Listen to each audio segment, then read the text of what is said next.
Sport Fishing on the Fly is brought to you by Togens Fly Shop, Maui Jim Sunglasses, and Hardy Rods and Reels. Good day, folks. Welcome on the bench. Here again, we have another little jig fly for you. Another variation of the BMW, Brian's Marabou Wiggler, Brian Chen's original tie. And this one we're going to tie, instead of representing the leech like a lot of the BMWs do, a micro leech, I'm tying this one more to represent a damsel. So we're changing up some colors. I'm using a little bit bulkier Marabou up the front to get that really nice segmentation there. So let's go over the materials we need to tie the fly. We're going to be using some Togens 60-degree jig hook, size 14. On the front of that, I'm just using a black nickel Togen slotted bead again. This is tungsten bead, 1/8 size. And it's a very subtle color. I'm not trying to take over the pattern. Blends in with a hook.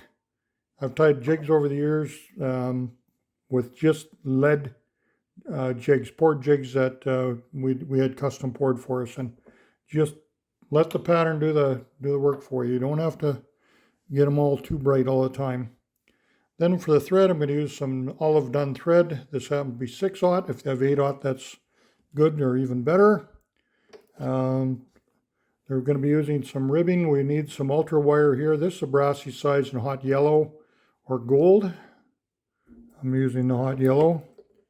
And a little larger size, a little more prominent features on that.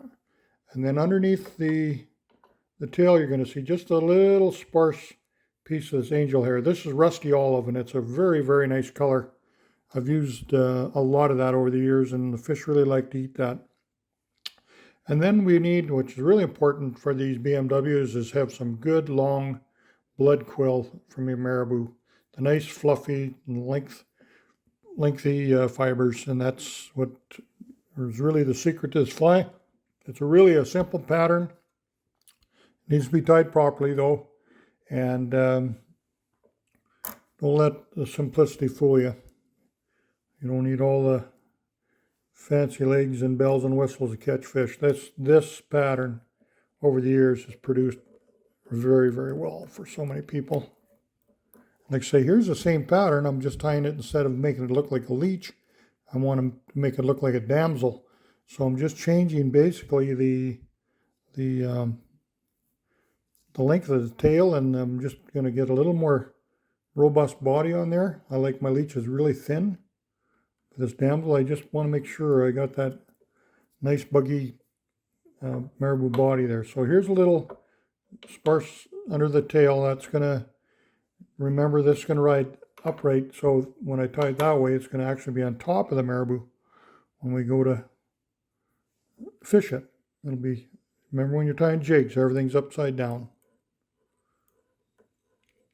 I've seen some guys tie some nice Brent'S nymphs and so forth, and they look great on the vise, but I said, no, just a minute now, that's not going to ride like that in the water. It's upside down. So the wings, you have to put her on the bottom. Okay, then we'll get a nice strip of this Marabou.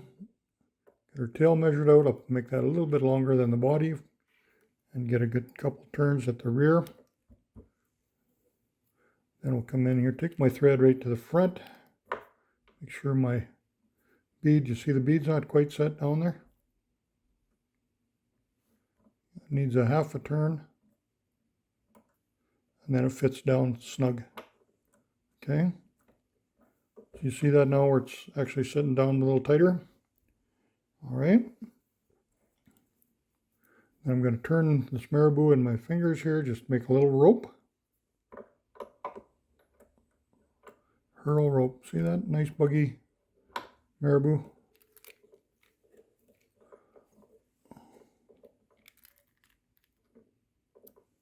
Trim that off.